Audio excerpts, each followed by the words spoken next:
Hello, Rachel. Hello, Ryan. How are you doing? Pretty good. How are you? Oh, I'm doing fantastic. I'm one of the Fantastic Four. I know that we're married, so I should be Mr. Fantastic, but can I be the Thing? He's just so cool.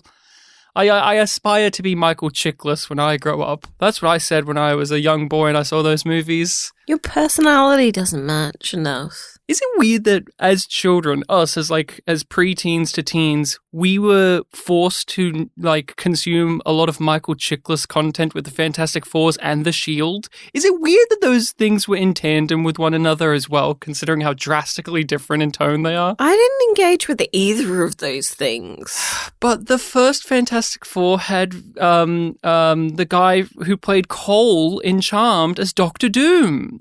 Yeah. That's right. What's his name? Yeah, that doesn't change the fact that I didn't watch it. Oh, I'm so sorry, Rachel. Did you know that actor is a son of an Australian Prime Minister? Yes. And then he moved to Hollywood so that no one would know that he is Australian royalty, basically. He's a privileged little boy. And then he went and did Nip Tuck.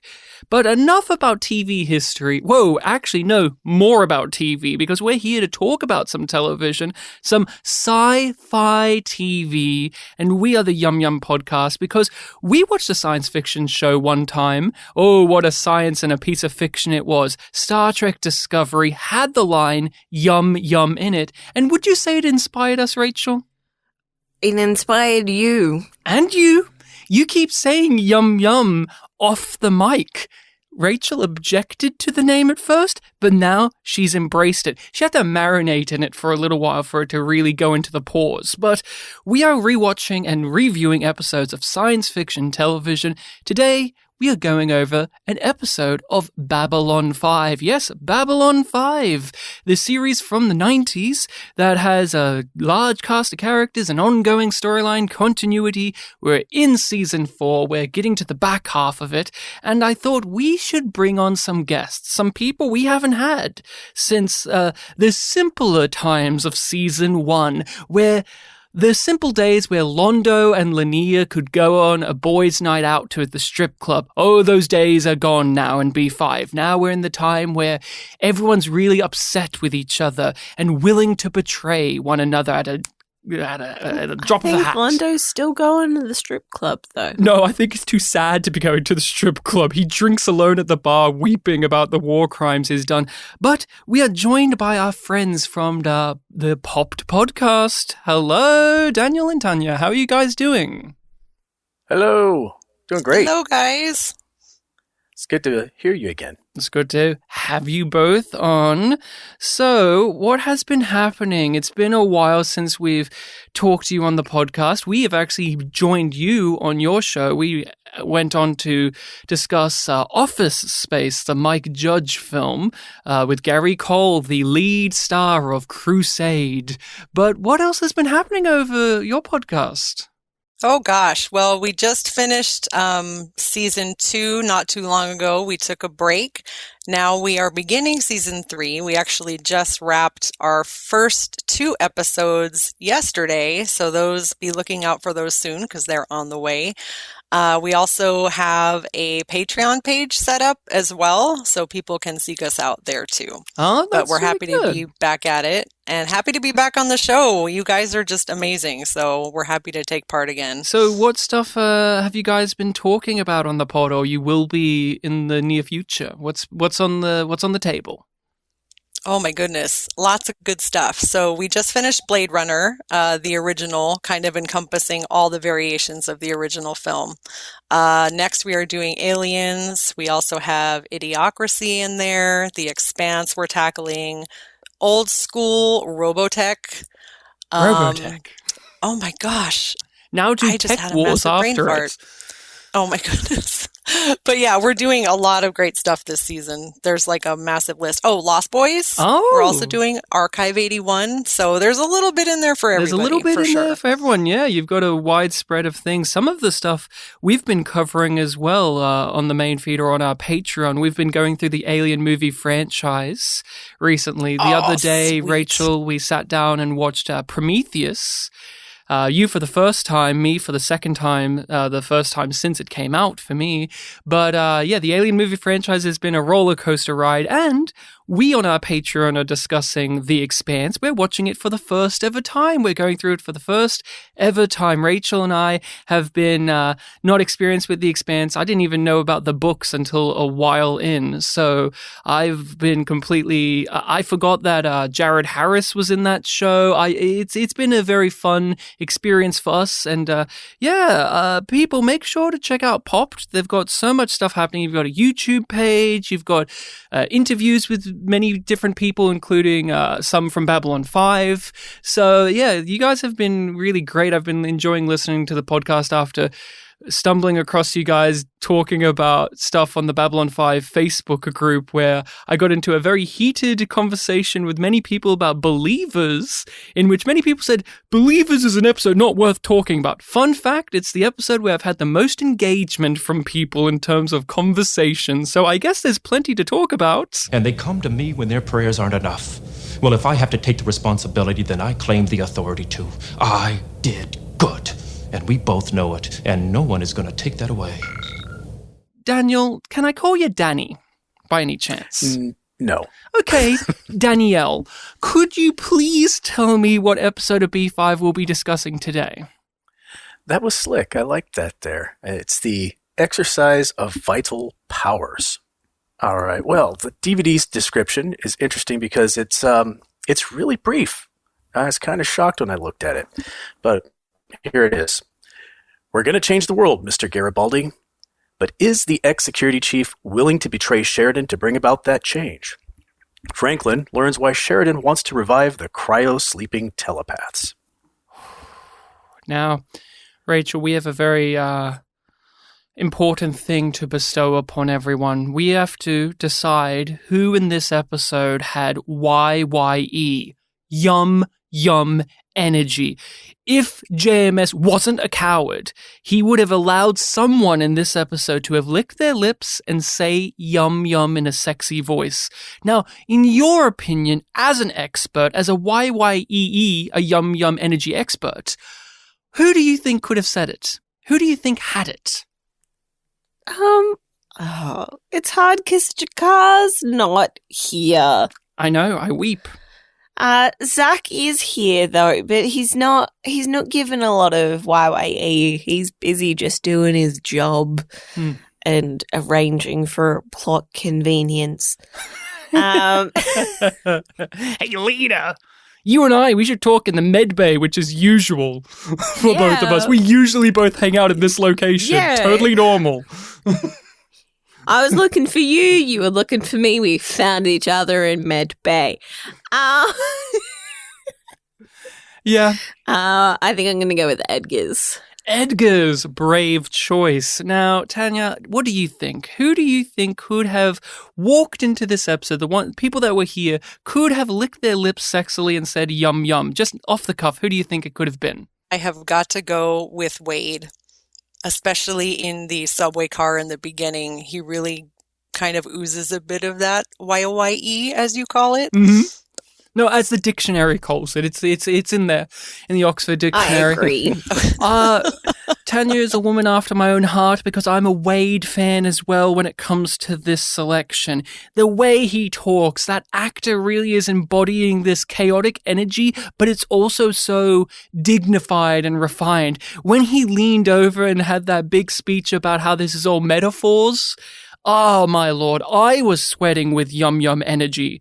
But Daniel, Danny, Danielle, who do you think was YYE? I'm going to surprise you all and say Mr. Wade. Yeah, there was a point where he said, certain times in our lives we look stupid. Trick is not to mind it. Mm-hmm. Masters in literature, everything is illusion. Yum yum. Yum yum. Rachel, exercise of vital powers. This is a Garibaldi-centric episode, which we have not been fans of all that much during our rewatch currently, but for you, this one, what has been your experiences overall with it? Do you have a fond relationship with it? Is this one that sticks out to you? Because there's a lot of stuff being set in motion here. Yeah, it is. The wheels keep turning. the episode a little bit. And I remember being like, oh yeah, this episode. That's the way that I think about it. Because it's just like, well, all of these things need to be set up, but I don't particularly care or enjoy this episode. Like, it doesn't stick out, but it's not bad. It's one of those episodes where it sort of suffers a little bit from coming off the back of such a better episode. The titular episode, the one the season is named after. That's always the case, isn't it, though? Every season has the big one, and then it will be TKO. It drops. Or Gropos, or Ceremonies of Light and Dark. And it's like, they're all, like, some of those are even fine episodes, but it's like, it's never going to be... Yeah, it's just not as good. Equal or better than... I mean, in all fairness, Point of No Return is followed by Severed Dreams, which many people argue is the better episode out of the two of those. Yeah, but the point is still made. For myself, Exercise of Vital Powers has always been okay. It's one that doesn't stick in my memory because of this reason, which is whenever I have had to rewatch the show with newbies, like when you were going through it that first time, or when we were watching it with some housemates, or even one of my other friends, for whatever reason, there was always a point in mid to late season 4 where I could not join in the watch-alongs, and I just went, oh, it'll be fine, I've seen the show before, so you guys can watch it ahead without me, because I didn't want you guys to slow down on the momentum. I didn't want it to be like, oh, we've got to wait for Ryan to come back next week. I've seen it before, so go ahead. But it means that on the last few watches, I've skipped out on like 2 or 3 episodes in this area, and it's usually been this one has been the consistent one. Yeah, because you're like, it's a Garibaldi episode. Oh, I don't make it a choice. It's just like, oh, it just naturally has happened in that way. Now, no, I'm fine with Garibaldi episodes enough in reach. No, I remember with mine, you were like you were going out or you had rehearsals or something, and usually you would make me wait. But you were like, no, this one's fine. Yeah, this one's fine. You can watch this one on your own. But to just give a bit of insight on this watch, I felt very different about it. I got more material out of this one than some of the previous Garibaldi episodes of this season. And I don't know, I found this one a little bit more illuminating on this watch. Now, for our guests, I said, you're going to come on for this one. Could you tell us a bit about your experiences with this particular episode? Any thoughts, feelings, histories with it, and just impressions of, Ryan's lobbing this one at us. So, Daniel, I want to hear from you first. Wow, with this episode, it took me a minute to remember which one it was, because as you guys just stated, the previous episode is so powerful. It's such a important episode. This episode is also important, but only because of the information it gives out. I'm really torn with this one because there's so much good and so much bad in the same episode. And I'll elaborate on that more as it goes along. But I remember sitting there thinking, they chose this one to bring us back in on. Yeah. Interesting. Yeah. Well, I thought, we'll get them on for one of the big turning points of Garibaldi, because I'm also curious to hear a bit from you guys about season 4 Garibaldi, but we'll crack into that when the time is right. Now, Tanya, with the Exercise of Vital Powers, any opinions or thoughts on this one in terms of now just watching it or having watched it in the past? Yeah, when I had first seen it, and probably for the first several watches, because like all of us, we've watched the series many times, I always thought of it as a throwaway episode. But for some reason, this time around watching it to come on your show, I realized that there's a lot more meat to it than I had given it credit for. There's a lot of nuance happening through there. There's a really solid theme that moves through, which we'll talk about later, but I actually was way more impressed with it than I had been in the past. Wow. Tanya and I, are on the same team when it comes to everything happening in this episode, I think. But let's go with the smaller element of the episode first. We have Franklin is here, by the way, guys. Franklin's in the story. In the previous episode, Sheridan talked to him in one single scene and said, hey, could you unfreeze those telepaths and start working on them? And he said, will do. This will be a future storyline. Goodbye. And now we're here with that future storyline now being the current one. And I like Franklin overall. He's been a character I've enjoyed. And it was interesting to see him in this episode in season 4 go back to some of the behaviors we've seen in previous ones where he's in full doctor mode. He's got that anger, frustration. He wants to solve a problem that cannot be solved. Control. Because since his walkabout, he's been far more relaxed, far more level-headed. He's been very much a friend to everyone, somebody that they can lean on. And he's also been having to go through the suffering that is Marcus when hanging out on Mars. But overall, season 4, Franklin has had a step back in temperament. So I found it rather exhilarating to see Richard Biggs hone in on that stuff from earlier seasons, but not to such a degree of worry. But it doesn't wind back the clock. It just shows you that those tendencies are still there and he has to actively work to not play into them. And the captain, he just keeps bugging me about this every time he calls. Did he tell you why? No, he does not tell me why. And that just makes it even more frustrating. I mean, these implants are beyond anything I've ever encountered before. And after a while, that really starts to annoy me. I should be able to figure this out. It gets away from me every time. He's working on a particular one of the shadow victims, trying to awaken them / rehabilitate them. It's very reminiscent to me, and this is funny because this is one singular episode in comparison to the thing I'm going to reference, which was a whole season of television. But in Star Trek Picard's first season, they had a whole storyline of rehabilitating the Borg, and it made no sense. Like, none of logistics made sense there. But in this single episode of Babylon 5, it's like, here are these victims of the shadows who were basically assimilated. Could you rehabilitate them or get them up and running so that I can use them for some nefarious or potentially nefarious means? Because you do get a darker edge to Sheridan, who's barely in the episode, but every time we see him, whether it's referenced by Garibaldi or when he's talking to people on the screens. He's a looming presence. He is a looming presence. Yes, he casts a shadow over this, even though he's barely here. But Franklin is having to try and crack open these telepaths, and I just liked seeing them again because Babylon 5 can put things away, mainly with Franklin, like the life-giving machine. He'll put them away in the corner, and then JMS will bring them back in full swing. They get wheeled back out when they're needed. They get wheeled back out when they're needed, and they're often used in ways that you don't truly expect, or at least you're happy. Like I said, I'm happy to see them back in the show because that was one of the more memorable lore moments for the Shadows, was the revelation that they use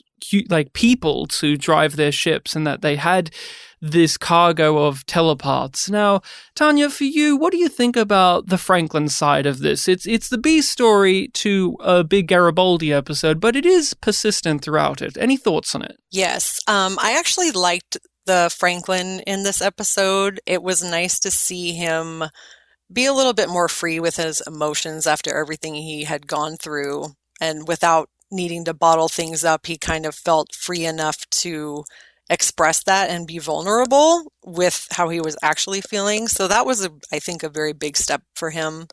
And then the Lita and Franklin interplay is always interesting. And I like the connotations of that, how Lita she's still a tool. She's kind of a friend, but ultimately they view her as a tool that can be used. Somebody to pay. Which is kind of a bummer. Yeah, and also the way that Franklin sort of guilts her into it of, don't you want to help your own people? Yeah, I know you have problems with the Psy-Corps, but they're still your own people, these guys. Don't you want to do your bits? Boy, will that line of thought really bite the crew in the arse next season. Yeah. But I agree. One of the things that I think is really fascinating to touch upon is the Franklin-Lita dynamic in the episode. This is a blossoming point because we will see them be paired up together a few more times as the show goes on, a pairing that you wouldn't put down in your list of characters you would expect to team up together. And yet they do, and this is kind of the starting off point. One of the things I really like about it is, even though we talk about how they still use Lita as this item, this tool, and you're beneficial to this, I don't know. I think at least Richard Biggs comes across as like he sees Lita as a person a bit more than some of the other crew members do. Definitely more than others, but I would say not as much as Zach. No, Zach loves her. But Franklin is seeing her through the prism of his job still, where he's like, you can help me do my job. And that's good. And, oh, yeah, you can help your telepath friends as well. Now, Daniel, what do you think? Lita and Franklin, they take up a good portion of the episode. Do you have any things you want to say about that?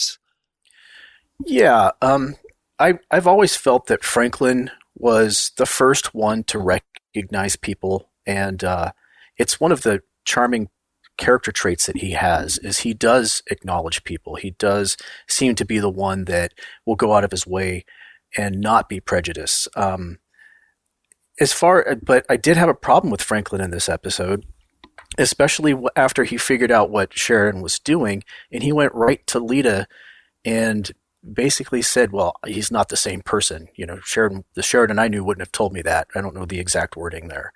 But, he's still your CO. He's still your friend. And first thing you're doing is going to somebody and just sort of like talking about them behind their back. It really hit me the wrong way. It doesn't feel like Franklin. But it goes against his moral code, which he's always vocal about. I mean, the guy burned research papers. He doesn't like the chain of command all that much, huh? Nope. But I get what you're saying. It's one of those moments where it's a television moment. It's like we aren't being told information, but we're seeing the aftermath of it on the character. And since Franklin is the guy who, let's be real, he wears his emotions on his sleeve very much. He's like, if you, Franklin's a guy that's like, oh, I can tell what's going on in his brain because he'll make sure to tell us all about it. Yeah, it could be that this is systemic of something that is a larger problem in this episode that I'll talk more about, but it's this whole tell me. It's instead of showing me, they tell me, and I don't really care for that type of exposition. And I feel like this was a chance to throw in some exposition from Franklin's side, so he did something against his nature, and I just didn't care for it. Yeah, I can see that argument being made. I looked at it more as he was so gutted and dumbfounded by the news that he had just heard. He walked out into the hallway and Lita just happened to come by him and he just couldn't help but unload on this. But he doesn't even go into it fully. And during that discussion, he does point out that I do see Sheridan's point. Like, it makes tactical sense, but I wish he wasn't right. I wish he wasn't right. But I actually like this as a challenging moment for Franklin because throughout the show, he's the type of guy that's blown off authority if it doesn't meet up with his points of view. If it goes against his convictions, well, he'll operate on the kid anyway because fuck you, Sinclair. I decided I was right. Well, here we have a moment very similar to what we found out during the Earth-Minbari War, which is you have the ability to help us win a war or win a battle by using your medical knowledge to do harm.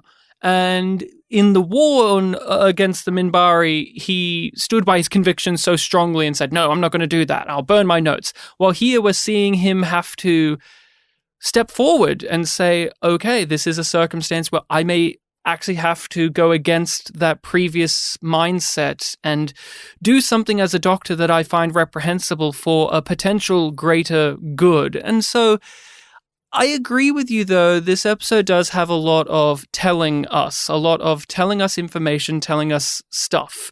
But I don't know. I like the Franklin side of it, and I'm curious to hear your thoughts on this, Rachel, because I think you were similar to me when watching it. The Franklin side of things I felt was the more visually dynamic stuff where you get the striking images of Lita connecting to the telepath guy and the telepath guy trying to kill himself, and all of the, I think, visual flair of the episode was confined into just the one set that they had mainly being used. What do you think, Rachel, when it comes to the visual storytelling or the visual presentation in this. Yeah, it was very focused with this plot. Like, we get it feels odd that it's just like, okay, we're in Medbay, and then the final scene is outside of Medbay. Mm-hmm. It's just like, oh, we need to do something different. Yeah. A little bit. Like, it feels a little bit like the direction influenced it, as well as Franklin needing to walk away from the place where this is happening and where he found out. This is a bottle episode in many ways, or a budgetarily wise one. We have very few of our main characters in it and very minimal uses of location. We basically use 4 different rooms for the episode. And we don't get many background aliens. Yeah, or actors. Yeah, which can be a detriment. Sometimes you get them used brilliantly, and sometimes you see them used badly in B5, especially in the earlier seasons, like with Grail. Some Mbryo in the background of Sheridan's White Star. But, I mean, Lita is here, and she has powerful telepathic abilities thanks to our Vorlon friends having adjusted her and making her super strong. And so she can help break through the shadow stuff for a time. Yes. And I don't know, I actually liked having the telepathic abilities be supervised or in tandem with Franklin's medical science and how he was using her stuff to help come up with a technological way of replicating it. I haven't seen B5 do that much before. It was a nice marrying of the two sides of things, because often the telepathic abilities is seen in opposition to the medical stuff, but here we highlight how it can work together. And also it just makes sense in terms of, well, both of these races had some level of telepathic ability, but telepathy was very much a weapon of the Vorlons. Thus we get human telepaths to begin with, right? Yep. And Lita, especially after her modifications. Back half of season 4 and season 5 very much is dealing with the ongoing repercussions of the Shadows and Vorlons. And so this episode very much is going through what would happen if we suddenly got telepaths and the ongoing, just everlasting problems that would bring up that maybe the Vorlons didn't think about. And so here we see obviously what the Shadows did about that and how these are literal victims of the evil forces. But with Lita, she's been modified to such a degree that she's alienated by everyone around her to the point where she's back at the Psi Corps and having to accept money or whatever job comes her way. We'll have you do a lineup, then we'll take it from there. Standard commission, plus 10% stress fee if I have to relive the attack. Done. Just let me tell them we're coming. To me, it really highlights that it's not the fact that we have telepaths that is the problem. It's the treatment and the division that we've fostered and created that has led us down this road, because they see themselves as different, as distinct, as above humanity. And our treatment of them has fostered that by the creation of the Psi Corps.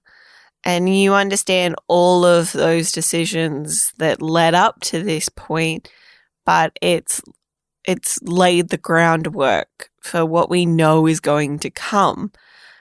It's very interesting watching this episode and then rewatching it later, knowing more about what happens with the telepath wars.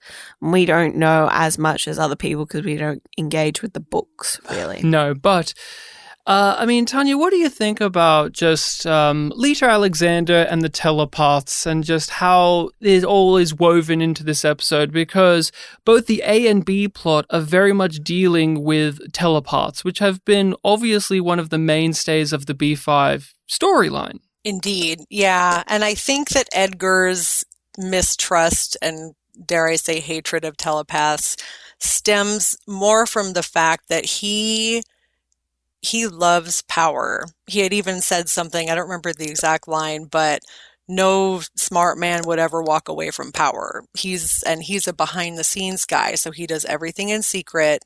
Telepaths are a huge threat to him personally.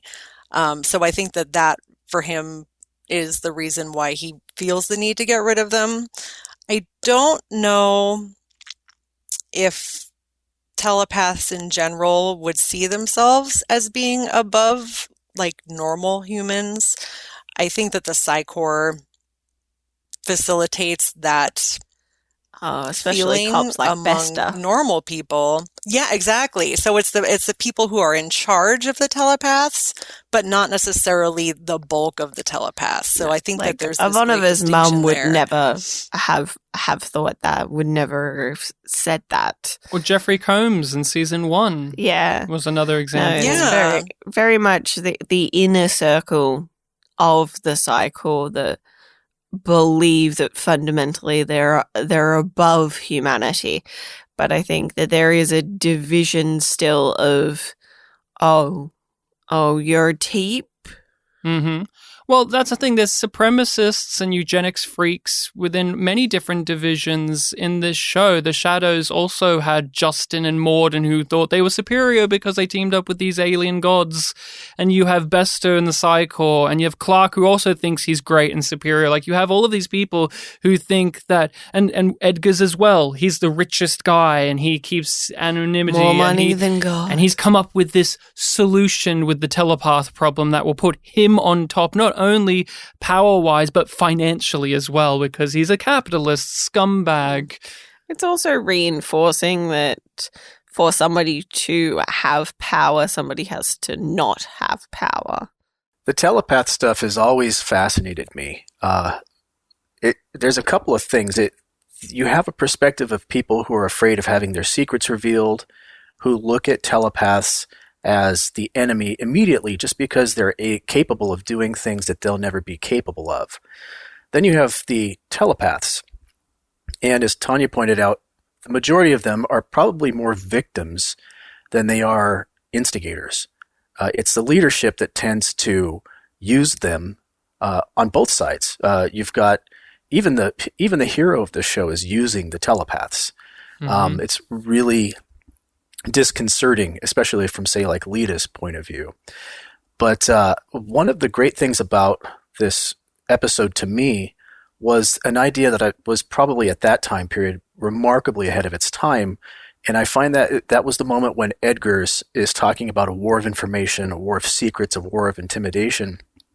And instead of talking about conquering foes on the battlefield, it would be done with information behind the scenes. And I felt that was really compelling, and it just sort of brought around the whole idea of the telepath conundrum in Babylon 5 to me as one of the more poignant things to pay attention to. When you introduce certain things into your sci-fi or fantasy genre, like a telepath, telepaths exist, or say in fantasy you have wizards, you need to think through of what the ramifications of that would be in the society that they inhabit. And that's one of the things that they've been very clear on from the very, very start of this series. And to the point of the telepaths victims themselves, we've seen this be throughout the series ongoing, and that the nuances isn't as simple as black and white. Edgar sees them as bad. Telepaths are a problem that we must solve and overcome because one day they will take over, one day they will make us their slaves. It is as simple as that. While we see in the story, in this one and throughout, that telepaths are people themselves themselves who are also slaves.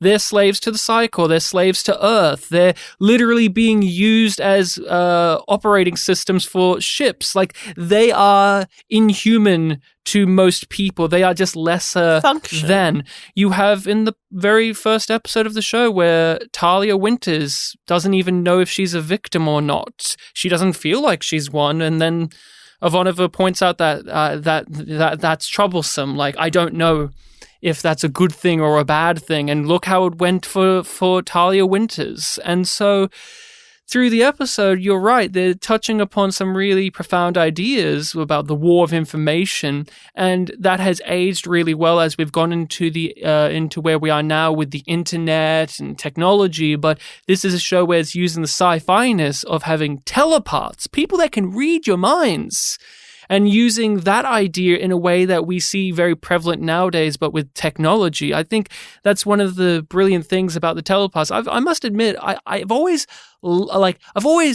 on paper liked the telepath stuff more than I've actually in practice loved it. Like, for myself as a viewer, the Psychor and a lot of the telepath stuff has not always been my focus when I watch the show, but I can't deny that it's really, really great at times, and Best is a great character, but there's always been a bit of a disconnect for me. And when watching some of those previous times, the Edgar's stuff, I must admit that I didn't take in a lot of the nuances of what he's saying, like why a person like him would come to all of these conclusions that he's come to. I've just looked at him as a almost Bond-like villain where it's like, yeah, whatever. It's just rich old man who's a bigot. That's I just kind of toss it off. But he's genocidal, though. I mean, he's a genocidal douchebag. Yes, but that's the weird thing of, like, he's setting out for control. Like, because he develops the disease but also the antidote so that he can control the population. So there's this weird thing of, like, that he doesn't see himself as genocidal, but put them down. Yeah. Put them down. Put them out of their misery. It's the kind of thing he's to do. So the merciful. Dehumanization is a key element for establishing any sort of genocide. I think what I appreciate about Edgar's is he is the ultimate culmination of the people who don't like telepaths that we've seen in the show. Hence, Garibaldi can relate to him. Yeah. Because Garibaldi, since The Gathering, has said he doesn't trust telepaths and he never will. Yeah. He fears them. He doesn't like people probing and being in control when he's unable to be in control himself. Wade points that out in the episode of, like, you don't like losing control. And we know that's also one of his big fears of, like, he's scared all the time and he's scared what will happen if he lets go. And I think ideologically speaking, but also in terms of, like, yes, he's doing this big genocidal plan, but just the way he views telepaths is basically 4 seasons of, like, build up to all of these different worldviews of telepaths we've seen in the show just be in the body of one man. It is a distinct culmination of all of those elements and all of those little things that JMS has laid out, which is why I'm forgiving of the amount of just flat out exposition dumps that this plot does have. I'm not entirely forgiving of it, but I'm more forgiving because it's done all of this work beforehand. There are other ways to fix this. Clark's an amateur. He still thinks he's in charge. Isn't he?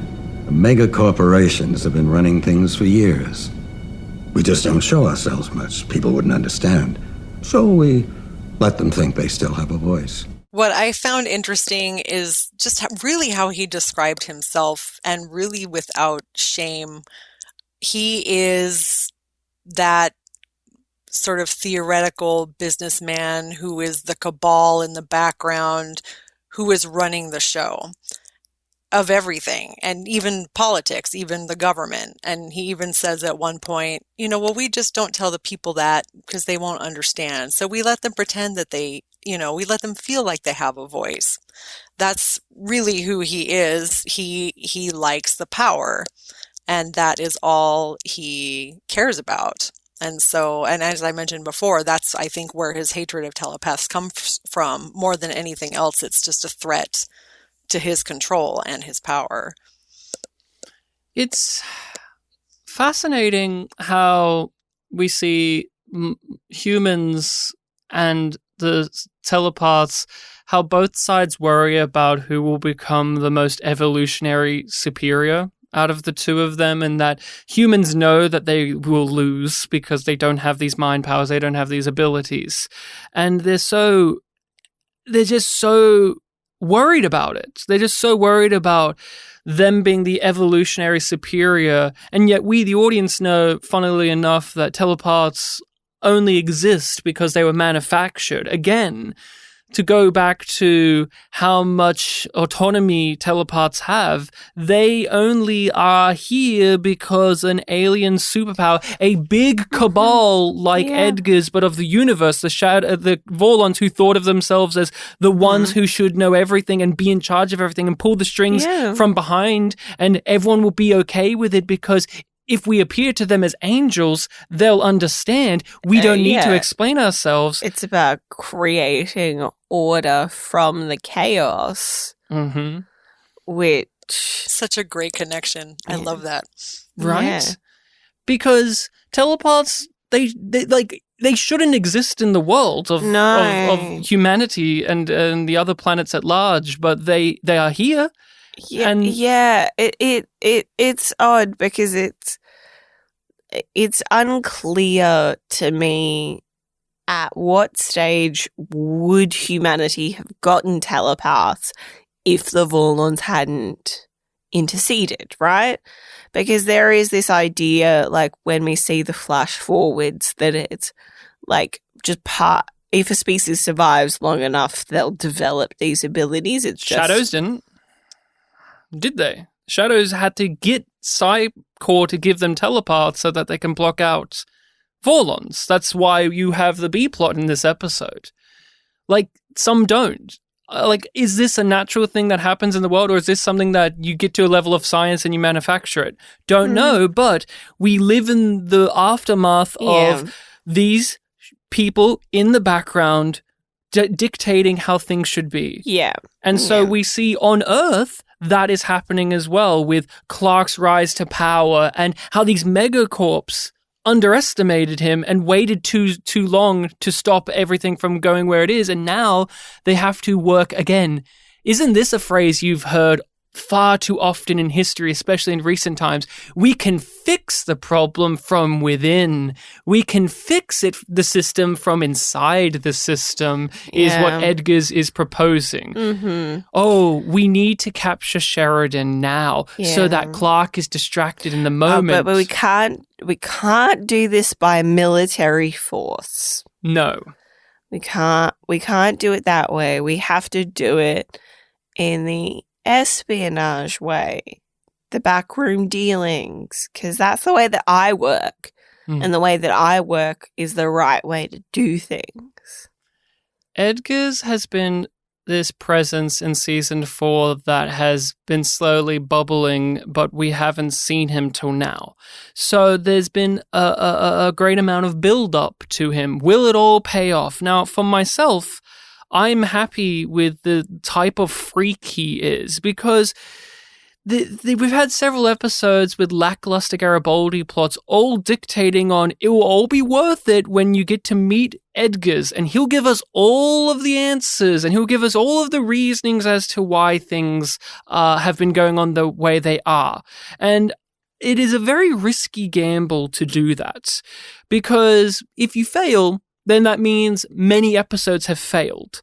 And that's the risk with Garibaldi's entire season 4 arc, which is, on the writer's level, let's make a character people usually like, the heart of the group, the guy that is everyone's best friend. Let's make him an asshole. Let's make him a prick for a whole season, hoping that the payoff will be enough to make you look back on it all and say, I see what was going on here, and now what I didn't like before, I like now because all the pieces fit together. And I really wanted to hear from our guests. What have your thoughts been on the season 4 Garibaldi arc, the season 4 characterization and journey for Garibaldi? Because when we've had you guys on in the past, you both talked a bit about how you like Garibaldi. He's a good, he's a fun enough character. He's got some jokes and stuff, and you can rely on him to do stuff. But what have been your thoughts on season 4 Garibaldi, Daniel? I absolutely love what they did here and how they arrived at what I call Gara Bad Guy, because his transformation was really just nudging him towards his darker tendencies. And that actually works.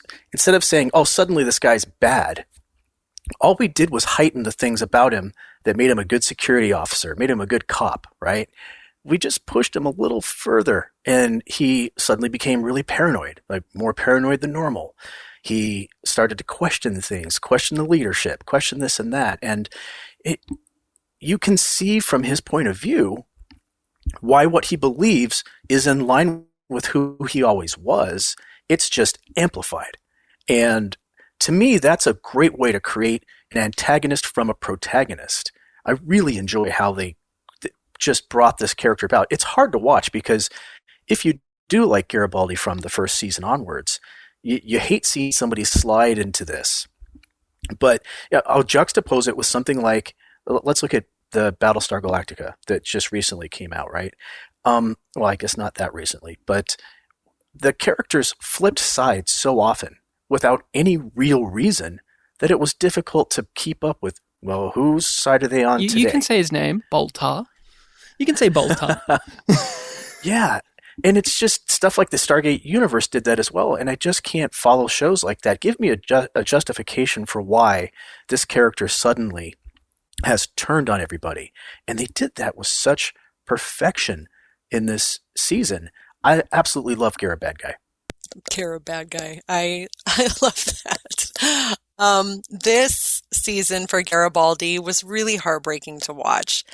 I think if I could sum it up with one image, it would be where he's looking in the mirror and he makes those two little eyes and the little flat lips. It's just that feeling. You can see him being trapped in his own brain and not understanding why.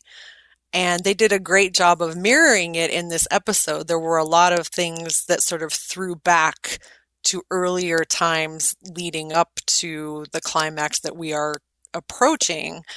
When they're first in the subway car, the look on his face is totally the little mirror guy. His little flat lips, vacant eyes. It's that same expression because that is just the emotional space that he's trapped inside of. And then they did a great job too, where he has his little bunk quarters at Edgar's little, unfortunately, he has to apologize for his giant Mars mansion and then sticks him in a little closet. But, there you have the image of, or the feeling of him being in a prison cell there. And then when he gets kidnapped later and brought before the telepath, he's pacing back and forth. And that immediately brings you back to when he was taken and was just pacing back and forth. I don't remember. So they did a great job of kind of weaving all of that stuff together. But this Garibaldi makes me sad.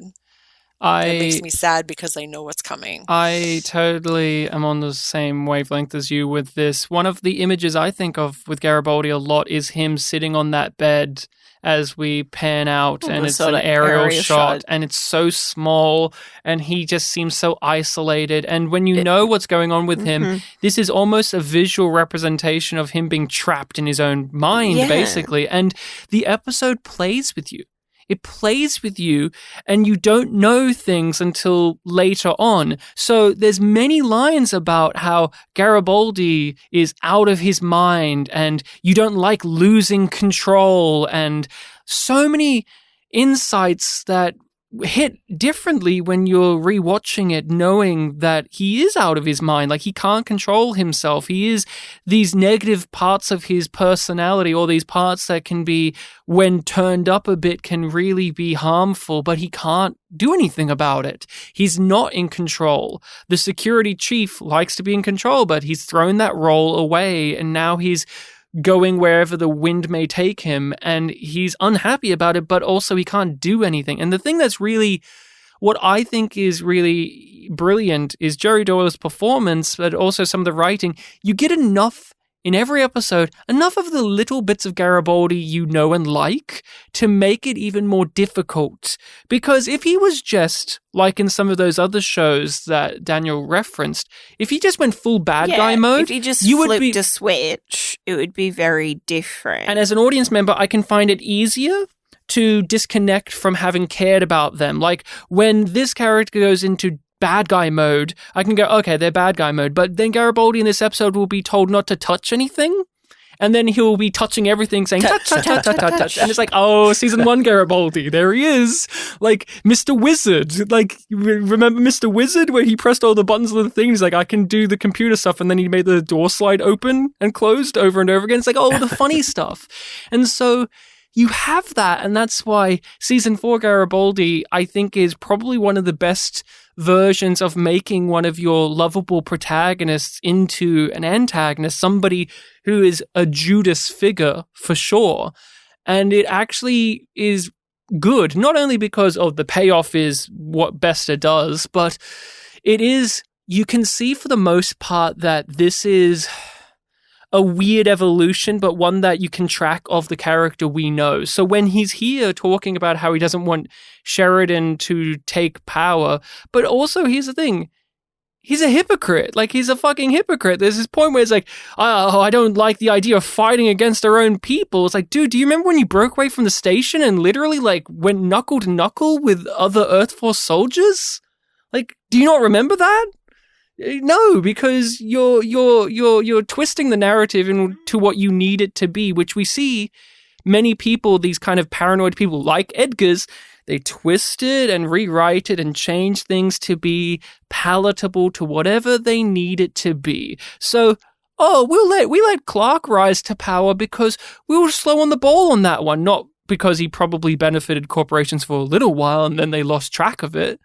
It's just something that is, I think this episode does grow more on a rewatch than some of the other Garibaldi episodes in season 4. What do you think, Rachel? Because we haven't been too warm on those in this season. Like, we've liked angry Garibaldi, but his actual episodes focused on him, we haven't really liked as much. It's a very distinct pattern that most of the Garibaldi episodes are subpar at best, usually. Like, just let's not even go into the season 1 Garibaldi episode. No. Oh, what about Grey 17 is Missing, the best episode of the entire series? JMS says he loves that episode so much. Well, it must be good because multiple podcasts are named after it. But it has Freddy Krueger in it. How can it be bad if it's got Freddy? Ever had a man in your bed before? Don't worry. I'll be real gentle.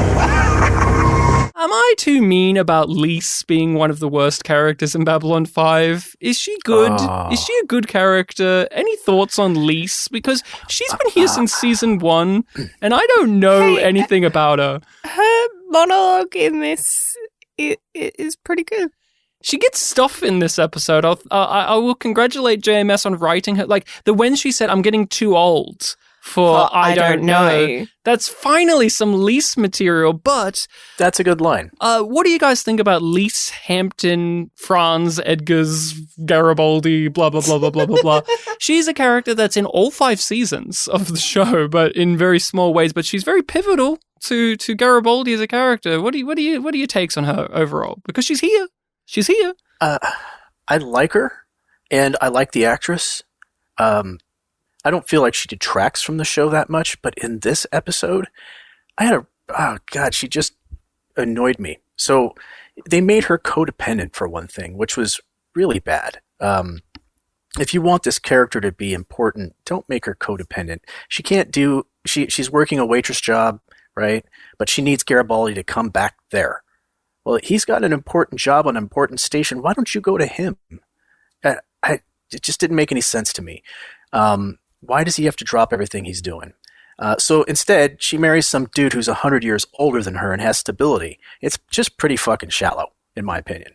So why did he write her like that? It didn't make sense to me, and to this episode, I hated her. But I've always liked her otherwise.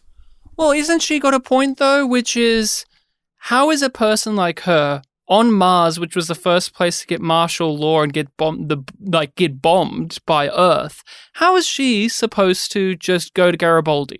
Like, and why does she have to? Like, why does she owe it to Garibaldi? Because he thinks he's owed this. He's like, I've been waiting for you like a good boy, like a good guy. I'm a good guy, Garibaldi. And when she says, I didn't even sleep with Dodger. I'm not arguing that he's owed it. I'm just saying that, but he is. Dude already has an important job, and she's working as a waitress. It's not, But the thing that she points out is that it's like, what is she supposed to do? Because she's a mother trying to fight for her kid back from France. She's on a planet where she can't leave. She doesn't have the resources of Garibaldi during all of this. And then even then, the point, I actually rather like this. Even then, she says, if I did all of those things, would you have come here? And he says, I don't know. And it's like, that's not the answer you want to hear. I don't think that's the wrong question. I think he could have gotten her out of there if she asked him to. She could have gotten out of Mars. There's always a way on this show, especially something like that, when you know people in power. Yeah, like it is definitely that, but consistently Lise has been unwilling to leave Mars. And consistently Garibaldi hasn't been willing to do the things, that extra step in the relationship for Lise. Or he can't even stay meeting on Mars. Halfway. Yeah, that's true. He can't say I love you first. Yeah, they both fail at communicating openly and honestly and trying to meet somewhere in the middle. Yeah, absolutely. I think her discussion about why she married Edgar's makes sense. The problem is he's so obviously a villain that it makes me wonder how, and she does see that he's doing bad things, but she looks at him as he's going over the top. He's losing perspective.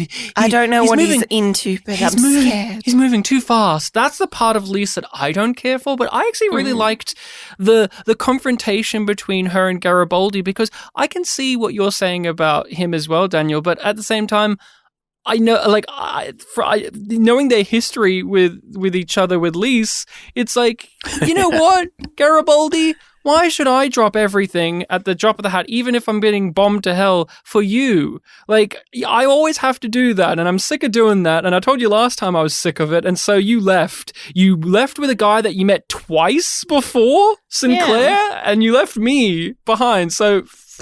I also get the impression that, she wants that big romantic gesture of, show me what I'm worth to you. If I really am the love of your life, the way that you keep on talking about me, then I'm worth leaving Babylon 5 for. Garibaldi's the type of guy where he would rather do weird loyalty tests for her rich, freaky husband than just talk to her like a normal person. Yeah. I mean, Tanya, what do you think? Lise has been the love of Garibaldi's life since season 1. What are your thoughts on her overall and in this episode? I feel like she's actually an anomaly to the series. Straczynski writes his characters with so much depth, and you get so much sense of their motivation. Even peripheral characters you get to understand in a really intimate way. And Lise, to me, has always felt like nothing more than a vehicle to extrapolate Garibaldi's position and emotions and mental state on things. Like, she has just always been a reflection for him and never a fleshed out character on her own, is how I've always viewed her. I think of her as a goal. She's a trophy. She's not a character. Yeah, she's a trophy or a goal. He literally wins her at the end of the season. Like And her daughter by extension? Yeah, at the end of the series, yeah. I mean, here's a question for you, Tanya. Like you just mentioned it, you've watched the show many a times. Many of these side characters even one-off characters get pretty fleshed out. She's here for 5 seasons. Tell me why she loves him, and tell me why he loves her. I don't know. Other than we're told that they love each other or they have loved each other, what do they actually like about each other? I couldn't tell you. I can't tell you. Well, she's good at holding his head when he's vomiting after quitting alcohol. We know she's good at that. Yeah, but even in season 5, she still drinks wine in front of him, so I don't know. Oh, yeah, that's true. Daniel, what do you think? I mean, could you tell me what they love about each other, what they see in one another, other than just he is man, she is woman? Hear me roar? What I can tell you is that this is a common theme with JMS. Relationships don't always make sense with him. There's always a character that comes along that they have some weird background with that they have to tell you about. It's not something you feel with the characters. Now, Sheridan and Delenn are an anomaly because you watch that romance build on the show. But if somebody just comes on as a guest character, you get told how they're in love with this person. And often the person that they're interacting with, you don't even feel that chemistry with. I know you guys have even talked about this in the past on the show. Love relationships with Ivanova and different characters that didn't feel like they were in love ever. Like they don't even seem like they're in the same universe. Yeah. But with Lise, at least, there seems like there's some chemistry between the two. The problem is that, as Tanya pointed out, she's just not fleshed out enough. We don't know why this love happened. Yeah, and it's odd because, like, Catherine and Sinclair sort of fall somewhere in the middle of that. I think Catherine and Sinclair is what this relationship should be. Yeah, but you do feel that more, like the first episode that they're together, you don't really feel it. But after that, you do feel the weight of it. Like it grows over time in a way that's so much more successful than Garibaldi and Lise, even though they started in a sort of similar place. But I agree. Because they were trying to reconnect. Yeah. Sinclair. JMS is not... romantic relationships is not where his writing tends to shine. I disagree, actually. What I like about JMS's writing for romance, especially ones that have already been pre-established like Catherine and Sinclair, is... I'm not saying that it's bad. I personally like it because he has a certain maturity that you don't see all the time in its contemporaries like Star Trek. Like, the fact that Catherine Sakai was a character of her own, as well as being Sinclair's girlfriend, was great. But Lise isn't afforded that. Like Tanya's saying, like, Lise is just in relation to Garibaldi. She is the woman from his past. She is woman he is chasing after. She is woman he will get with at the end. Like, that's Lise. At least with Catherine, she actually got to be in plots and dictate storylines and interact with other characters, as well as help flesh out our lead character. Lise is only ever in relation to Garibaldi or to another man by extension. Well, but Sakai as well also had her own episodes where she did things. Yeah. Where she was important. Yeah, it's like she had a job. She was doing that. She got to interact with Chakar and get some beautiful scenes to play with. Lise, does she even have any friends? Like, that's the thing. Yeah, it's just like when we were talking about she has a kid. She could leave Mars. It's just like, well, yeah, she really could. Like, it does. You don't get the sense that she has any support network left on the entire planet. And I get the idea of not wanting to, like, abandon your child, but also it's a war zone. She is the antithesis, the complete opposite of what JMS usually likes to write. So JMS left the real Ghostbusters because of what they were doing to one of the characters, one of the female characters there. He's known for just being very prideful and very like headstrong with this. He doesn't like writing what he calls mummy characters, you know, the characters that are defined by being a woman in the traditional sense. But Lise is that. This is what we know about Lise. She's Garibaldi's love interest. She's a wife. She's a mother, and she likes shopping. That's what we know. That's what we know about Lise. All of those things are traditional stereotypes, what you write for female characters who come in and out of episodes. And it's just very disappointing. It's very much an anomaly for JMS. He's usually great at writing strong female characters, even one-offs. Dodger was a great character. Oh, Dodger's fucking great. But it is also a factor that adds to the frustration. The fact that it is an anomaly. Because it's like, you could have done better and you didn't. And it's also one of those things of like, well, like he had to drop the ball on something at some stage with the amount that he was doing, because he bit off more than he could chew. Isn't it? And if Lise is like the character that we have the biggest problems with, I'm okay with it. I'm okay with it. I'm okay with swallowing that pill because I guess, I don't know, it is a hurdle for me because it's hilarious to think about how Natoth, you know, Julie Caitlin Brown's Natoth, was in less episodes than Lise. And yet I think about her more. And you could argue she served less of a point in the show. She was just I'm reflecting a lot on Naroon since we just finished since we just had Naroon, one of the greatest side characters in B5. Yeah. Indeed. Lisa's no Naroon. Fantastic. Lisa's no Naroon. I was the one who always had to carry the relationship. I was the one who had to call. I was the one who had to remind you when Christmas came around that, well, it doesn't mean anything to you, it means a whole hell of a lot to me. Until I finally woke up and realized that people like you don't marry other people. You marry the job, 24 hours a day, and everybody else is just excess baggage. I never said that to you. No. But in 3 years, you never said you loved me until I said it to you first. And from where I sit, that means the same damn thing.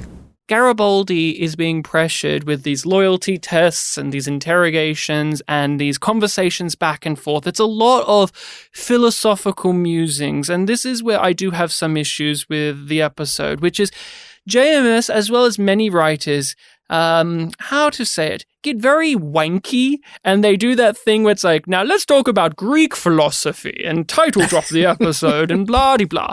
And it's all of this flowery dialogue to get us to the point which is, will you betray Sheridan? And Garibaldi says, yes, I'm going to give you the idea for how I can do that, actually. Because I'm the best at my job. I'm better than all of your guys and all of Clark's guys. I'm Garibaldi. He always has a plan. Tanya, what do you think about the turn of Garibaldi in this episode? Because the episode is, his arc during it is to betray Sheridan. We see him resist this idea at first, and he argues it, and he argues why he's against Sheridan, but by the end, he flips around and says, let's do it. What do you think about how the episode handled that? I actually thought it handled it really well. And I feel like he went there with every intention of that being the final outcome. I didn't even really get the sense that he flip-flopped. He wanted to do it, even though somewhere back deep in his brain, he knew that it was not right. And I think that he struggled with that a bit, but I always got the sense that that was his motivation to begin with. A couple things that I thought were really interesting. In the beginning, when he's in the subway car, or actually, no, I think it's when he's narrating the episode at the beginning and he's talking about Sheridan. And he says, I don't know if he thinks he's Alexander the Great or John the Baptist, or if he just wants to take control of everything. And I thought to myself, well, those are odd references. Yeah. But if you drill down to them, you have a warrior, you have a religious, you have a worker. Like, that's kind of a cool little tie. I don't think that was an accident on Straczynski's part. So that was a fun little thing. It's weird that Garibaldi had such a complex thought like that, though. That's the fun part that I think about. It's like, would Garibaldi say that? Or would JMS say that? Yeah, true. Well, that's true. I was thinking a lot about the specifics of JMS's style during Edgar's monologue. Oh, about Nazi and the jihad party. Yeah, and all of the, like, there's more subtle and more overt references to Nazism. Yeah, Nazism, fascism, the rising of totalitarianism. And one that I don't think I particularly appreciated before was the sort of allusion to Christian light. Is that when he was talking about the Night of the Long Knives? Yeah. Okay, yeah. Yeah, so it was the Night of the Shattered Glass, I think, which was like a orchestrated attack on Jewish people that was organized by the Nazis of, like, it was kind of the point of no return, a little bit of, like, and now it's all an out warfare against the Jewish people. And just evoking that in terms of, like, the political rivals just makes me go, no. But no, I don't like I don't like your warping of this situation in this, like, historical illusion that you're doing, because you're layering up meaning in a very specific way to elicit a response, and he's very deliberate. Like, Edgar's is very deliberate with the way that he uses historical references in that. Just like real life fascists, or just real life nuts like this scum, right? Like, you see this a lot in discussion, especially now, of how, say, extreme right-wing people or people like this use historical parallels even to Nazism and say the words, and you go, I know what that is, but the meaning that they're putting to it is off, but it suits the narrative that they're putting down. And so, yeah, that was a great moment. And because he references a lot of things about, like, how we give power over to people, how there are those who could stand up, but they don't because they're afraid, or they just don't think about it. How many people were actually party members of those groups, and how many just let it happen? Yes, and so Garibaldi, which one are you going to be? Are you going to just stand by and let things happen, or are you going to join me in taking an active move against these things? And the funny thing is, Garibaldi still doesn't know the extent to which things are going. Like, at the end, he wants to know everything, but he's still not being told everything because one step at a time, Mr. Garibaldi, because if I showed you my room of dying telepaths injected with a disease I gave them, you might be a little upset by that. But once you hand over Sheridan, you've already had enough blood on your hands where you can accept that notion just that little bit more. I mean, Daniel, what are some other aspects of the episode you want to touch upon or go through? I don't know if you guys noticed this, but they spent a good deal of time trying to turn Sheridan into a bad guy, at least through the narrative. And they did that so you could more relate to what was being said by Edgar's and Garibaldi, and even Franklin at one point. But they also did little subtle things, and this is kind of funny, but it's the first thing that caught my eye when Garibaldi walks into Edgar's apartment or his house, whatever it is, and he offers him a glass of fresh orange juice. And Garibaldi says no. You know, Sheridan would have said yes. Oh yeah, and Sheridan loves orange juice. Was that something that was just a throwaway, or did they put that in there just to distance him even more? By the end, he does accept orange juice. By the end, he does accept it. Yeah. Once he's betraying Sheridan, he's drinking orange juice. Yeah, but I mean, for me, Garibaldi was on the ledge for a long time, and it was just a matter of when he was going to go over. I don't think I really questioned whether or not he was going to do it. I think it was always implicit that he was going to betray Sheridan. I think what got me, though, was the way he did it. It was pure evil, go after his father.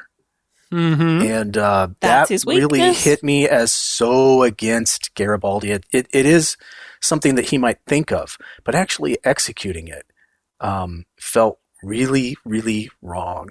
And I don't know. I mean, I think maybe it was a good vehicle, but I think I struggled internally with that. I don't know how you guys feel about it. It feels like a distinct tipping point because it's just like we've gotten all of these elements of Garibaldi that are ratcheted up just a little bit. And now he's being manipulated into this position where he's giving away this intel. Because we know that Garibaldi always has an exit plan. So it makes sense that he would know this. And that they've manipulated him into the point where he's willing to give that information over. You're asking a lot. I know. It's why we approached you in the first place. You know him better than most people, and you recognize the threat he represents. We have to take him out of the picture. You know it, and I know it, and now it's time. If you're sincere, then prove it. Would we be good to move on to the spotlight section of the show? The section where we talk about an actor or actress that appeared in the episode. We go over their performance, anything we've seen them in, and any interesting pieces of trivia. Rachel, are you good for the spotlight? Yeah. Well, it is time that we talk about the performer behind Edgars, the man who plays William Edgars himself. And who is that man, Rachel? Ephraim Zimbalist Jr. Jr., that's important. So I really like the performance overall from him. I think he does a elegant job at playing. It's almost too easy. And this is a cliche at this point, to cast a charming British man to play an evil guy. This show does it a bunch.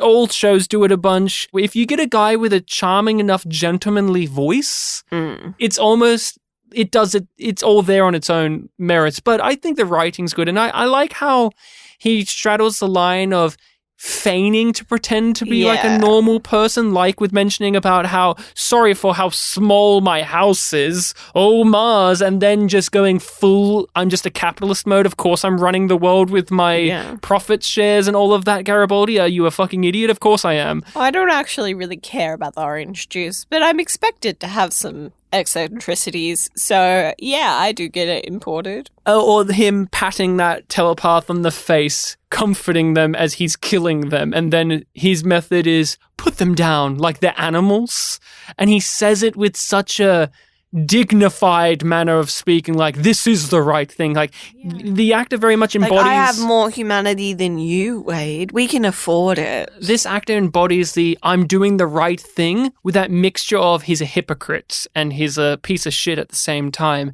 I mean, Daniel, Tanya, are you two at all familiar with this actor? And what do you think of the performance? First of all, I just want to thank you for letting me play the harpsichord right there for the intro to this section. I appreciate that. I've been wanting to do that for a while. I don't know a whole lot about Ephraim Zimbalist Jr. I had to read his bio, and I realized he'd been in two things that I've ever watched or seen. He's before my generation, probably my mother's generation. I have watched the Spider-Man cartoon that he played Doc Ock in, and I've watched the Batman cartoon. Those are the only two medias that he's done that I actually even know about, besides Babylon 5. So where do I know him from? Babylon 5. What I'm more familiar with is his daughter, who was in Remington Steele. And that's my extensive knowledge about Ephraim Zimbalist Jr. He was in some episodes of Remington Steele as well. I wonder if he was her dad. He was some kind of grifter, I believe. He was in... it's a long time ago. You're not a fan of Hot Shots? He was in Hot Shots. So I saw it, but I didn't recognize him. Well, sounds like you should do Hot Shots on the podcast. Just saying. Seems like a movie that would suit what you guys do, doesn't it? Like, yeah. The fact that you haven't done it is already, you know what? Sorry, thumbs down, 1-star review. Didn't do Hot Shots. Thumbs down? You mean Yum? Oh, yeah, a Yum. What? Sorry. And what do you think of his performance in this episode? Since this is primarily what you do know him for, I think many people know him as the voice of Alfred, who is, you know, you very much the embodiment of virtue and dignity and all of that. What do you think about his performance in B5? I like him. I think he's a really good actor. I think with if you'd put another actor in there, this could have failed remarkably. He does pull off all that preachy dialogue and that preachy exposition really well, even though that my biggest problem with this episode is the preachy exposition. I think if you take him out and put in another actor, you could have a train wreck. There's actors who can chew through the JMS dialogue, and then there's some that can't. Many people talk about with Aaron Sorkin, for instance, the same thing, where there's a certain cadence and rhythm to it. And JMS's one, his writing can be very flowery, and if you don't get the right actor, they can come off as wooden, stiff, or over the top and campy. And I think he hits it the perfect note of giving us enough of... But what I'm saying is, he gives me what I think the actor of Justin should have given me, where Justin in Zahadum, he just comes across as just, I am an old man that tells you things, less than a character. And this guy, he comes across just through the physical embodiment as well as his voice. He gives me more layers to this. Now, Tanya, what do you think of the performance? And are you familiar with the actor by any chance? Well, I actually really liked his performance. It felt effortless. And he does a great, I'm an evil villain, but here, would you like a piece of candy? Like, he's just this really benevolent, grandfatherly, horrible person, which he plays so beautifully. I thought he did just an awesome job. And I'm sure that as a child, I watched him in Remington Steele because that was my absolute favorite show when I was a kid. I think he also had guested on Love Boat and Fantasy Island, which I also loved as a kid, so I've probably seen him in the past. But really what I remember him from is Babylon 5, but he does have a great cartoon character voice. He does. He is one of the, obviously, doing Batman. He was a part of the Warner Brothers staple of actors that B5 uses. We get a lot of Batman voice actors in this show. I mean, we've had Mr. Freeze, now we've had Alfred. Like, we've had a bunch of the Batman animated series actors come through B5, and many other of the Warner Brothers animation acting folks. Lots of voiceover people have come through here. We only had in one of the previous big Garibaldi episodes, the voice of Invader Zim was in an episode. So it is fascinating that doing this podcast, wouldn't you agree, Rachel, that we've noted down many recurring elements of their casting decisions, like they were in Murder, She Wrote, or they were part of this Warner Brothers series at the same time, and so just bring them over. This particular actor is both. Yes, he was in some Murder, She Wrote. He was in 3 or 4 episodes. None of them were JMS written episodes, but he was in a season 7, which JMS was hovering around that time. He was like season 7, season 8 of Murder, She Wrote. But I mean, Rachel, for you, the performance, and are you familiar with him at all? I mean, he's done a bunch of things. Have any of them been things you've seen? No, like a lot of them. I won't say all, because he worked a lot. He was a steady actor for a very long time. I'm more familiar with his work than things that I've watched. Like, he was in a lot of very famous TV shows, particularly from the 70s, I think. Mm-hmm. In one-and-done roles or minor roles. Yeah, but then he was also like a main actor in FBI. Mm-hmm. And 77 Sunset Strip. Yep. Yeah.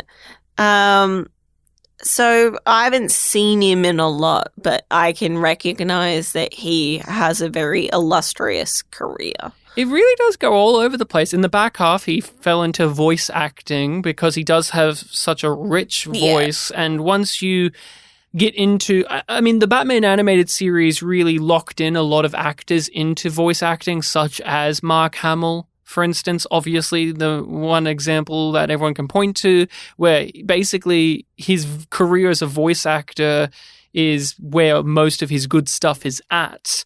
But he did start out with live action material. He did the Alfred Hitchcock Hour, some episodes of Remington Steele. He was, I do believe, Zorro's dad in the Zorro TV series, which makes sense because he does have the Zorro-like mustache. even here. So I can see that. He was in Hot Shots, Murder, She Wrote. He was in an episode of The Nanny, of course. Everyone appeared in The Nanny. And he was in Spider-Man. I do believe, I can't remember if it was a cartoon or the video game, but he did do the voice of Doc Ock in a Spider-Man. I think it was both. Oh, there you go. And Alfred in Batman, in many Batmans. It wasn't just the animated series, but he did a few other... Yeah. For many people, he is Alfred. That voice is the Alfred for many. I drew you a bath, sir. But he had an illustrious career. But Rachel, you did a little bit of digging into what the guy was like outside of just the stuff you can see in his IMDb resume. And I can just say this, even seeing him on the screen here, I went, oh, this is an actor that if you did some diving into his life, it will go on for ages. Like, I could just tell by how he carries himself and what he looks like. I'm like, oh, this guy's been through lived a life. And you're right, he does bring that energy to the role. And also, it's just sort of almost a generational thing as well of people who were born around the time that he was that have a career as long as they do. As they do. In the landscape where film and TV changed a lot. Yeah, it's just like, oh boy, the list of things that happened to you and you did is so long. I'm almost astonished, but also it just feels right for somebody of your generation to be like, oh yeah. So he was the son of two performers, of course, who fled Europe for America for obvious reasons. Yeah, many of which we've discussed in the episode. You grew up in New York in the 50s and 60s. That makes sense for you. Yeah, but he sounds makes sense for you. But he sounds so naturally British. Yeah. It makes sense that you did a bunch of audiobooks in your old age and a lot of them are mystery novels. Yeah, it does. You narrated your own audiobook. Great choice. Great choice. I would listen to that. The Book of Proverbs, Chapter 1. The Proverbs of Solomon, the son of David, king of Israel.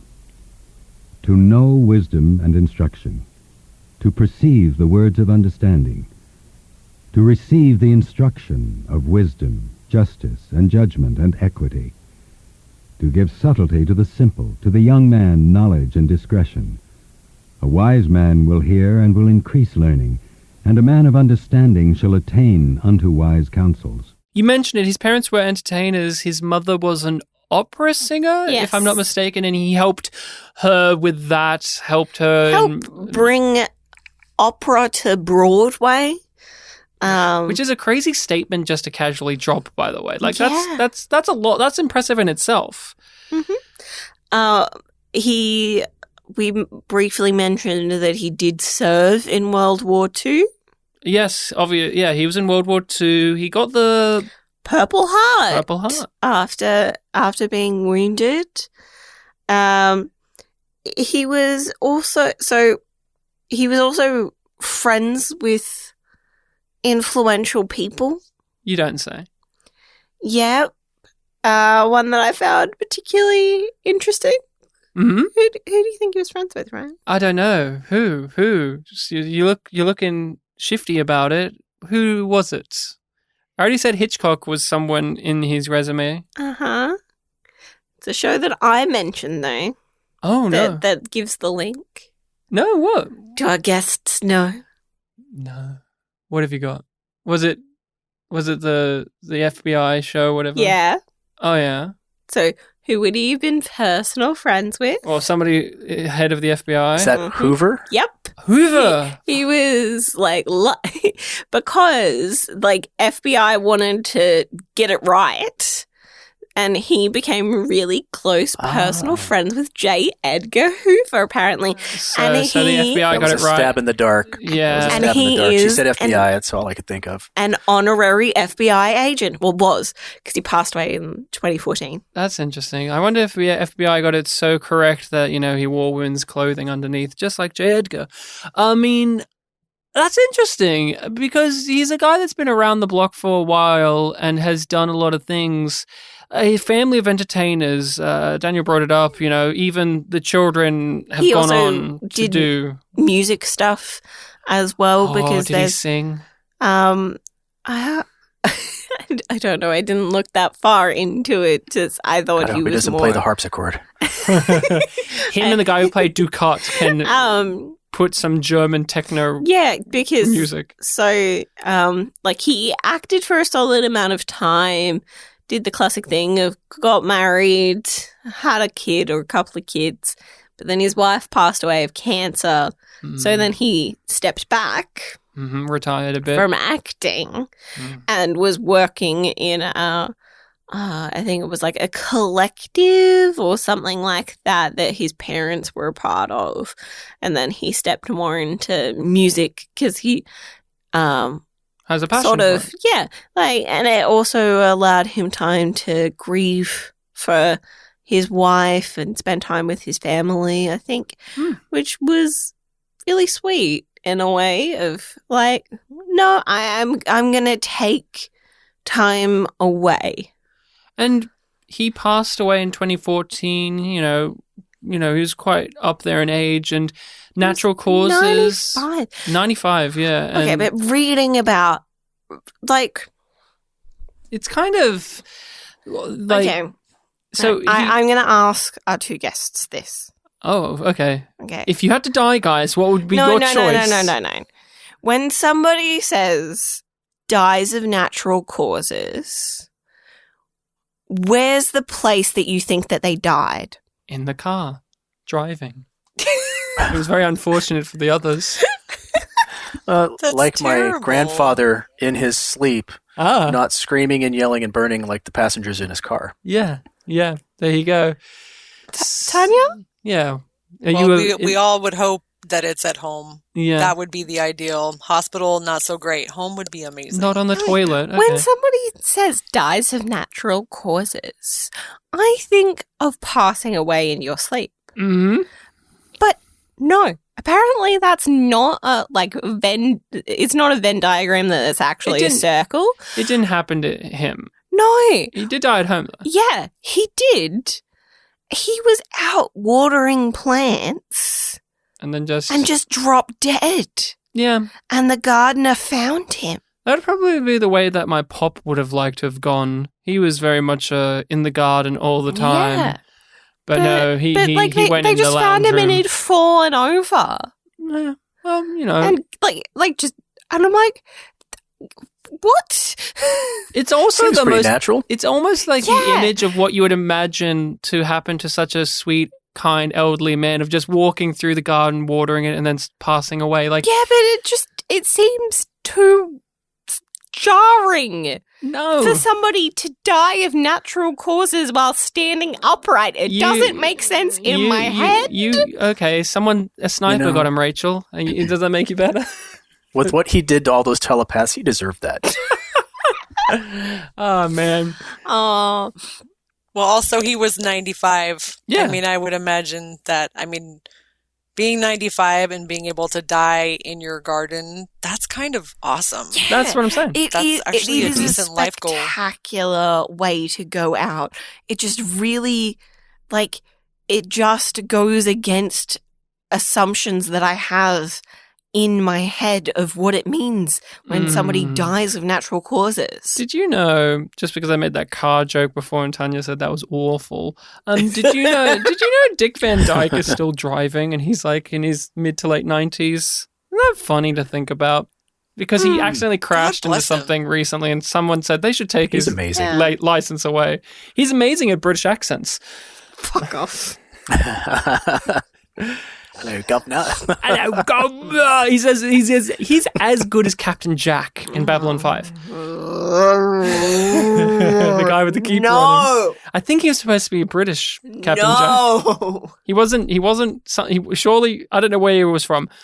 If we're to give this a rating, exercise of vital powers on a scale of Yum being bad and Yum Yum being good, where do we fall? I'll pass it over to the guests first. Daniel, Yum or Yum Yum? Well, let me preface this by saying I like this episode a lot more after this viewing, but it's a Yum for me. Yum. I give it a Yum Yum. Yum Yum. I really don't know where I'm gonna land right now, because there are a lot of things that I really like about this episode. I like the Stephen and Lita stuff, even though but it's also contrived to get there. What? Zach and Lita always hang out in the med bay. They're always just checking in. Yeah, well, he was looking for her for that other job. Yeah. And she just came in. She went and somebody said, oh, he's going there to talk to Franklin. She knew she has mind powers. She can track him down. She doesn't need a Marauder's map. She's... fuck off, Marauder's map. She can hear Zach's thoughts through the 5 miles. All she can hear is pizza, pizza, pizza, pizza, pizza. I love pizza. Kissy, kissy, kissy, pizza, kissy, pizza, kissy, pizza. Kissy, pizza, money. Crime. And then, my poor friend Garibaldi. I won't have to do this job for much longer, right? He's going to come back. He's going to come back. So where do you land? I wasn't done, but okay. Fine. I'll just cut to the chase since you just want me to say it. It's a Yum. Yum. I'm your therapist and I just want to know how you're feeling, and you're feeling Yum today. I am feeling Yum Yum. Yum Yum. I'm not shocked. I'm not shocked. I learned so much. I learned so much. But it's better on this viewing than it has been previously. But it doesn't feel as Yum Yum as the last Yum Yum that I gave. No. And I can't Too bad justify there's no half Yum, sorry.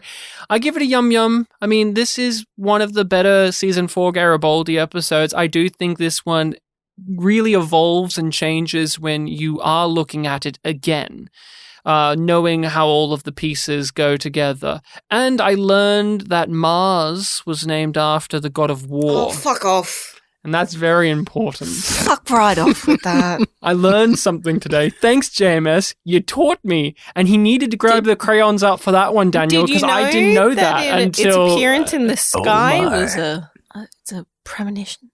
Premonition of what? Of war and death? Yeah, I mean, thanks, JMS, for teaching me a bit about cultures and history. It really meant a lot.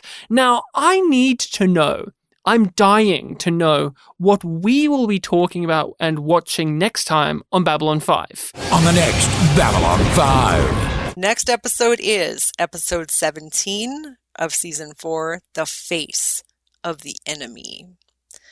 Garibaldi sets in motion his plan to turn Sheridan over to Earth Force and later confronts the shocking truth he has been an unwilling agent of Bester and the Psi Corps. No! Spoiler! Wait, they gave it away? Spoiler! Yeah. And they didn't even say meanwhile. No.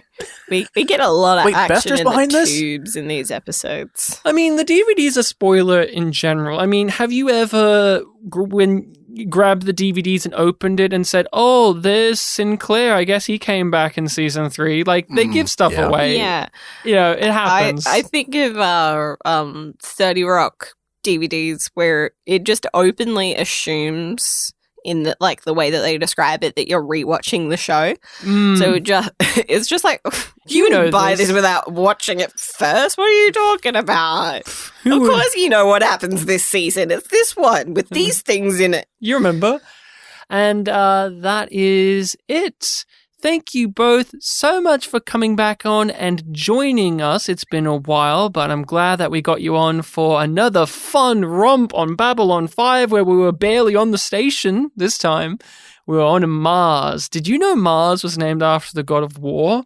I learned that. Really? I know. Is that true? It must be. I learned it from Babylon 5. where I pick up many. The Roman or the Greek one? He didn't. I think he specified. Yeah, I think he specified Roman. Sorry, it's Kratos. But guys, thank you so much for coming on. Could you remind us and tell us all about your podcast and where can it be found? Well, we are found at poppedpodcast.com. We're also on YouTube. We have a Patreon. We're on all the socials. You probably find us through a comment on the Yum Yum pages because we interact with them fairly often. And yeah, that's about all there is to say about that. That's all there is to say about that. And we can be found on social medias under YumYumPod or YumYumPodcast. We make sure to include all of the valuable things in the description, and you can find... We like making it easy for you, Yumlings.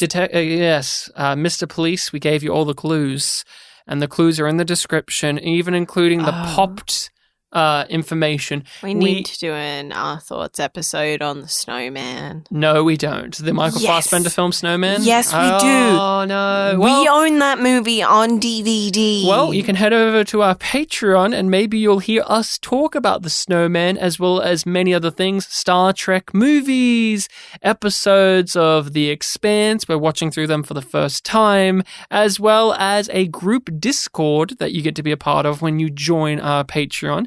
And if you want to contact us more directly, you can email us over at yumyumpod@gmail.com. Jakar was not here. Nope. I weeped. You weeped. Mm-hmm. Our guests, I can hear them crying all the way on the other side of the on the other side of the globe. I can hear them. Very sad about that. Weeping. But if he was here, we know he would have ended the episode by tapping his chest very hard and saying thumping it. Oh yes, don't thump the Book of Jaquan. He would have thumped his chest and said, "Good eating to you." Good eating to you all. Good eating to you.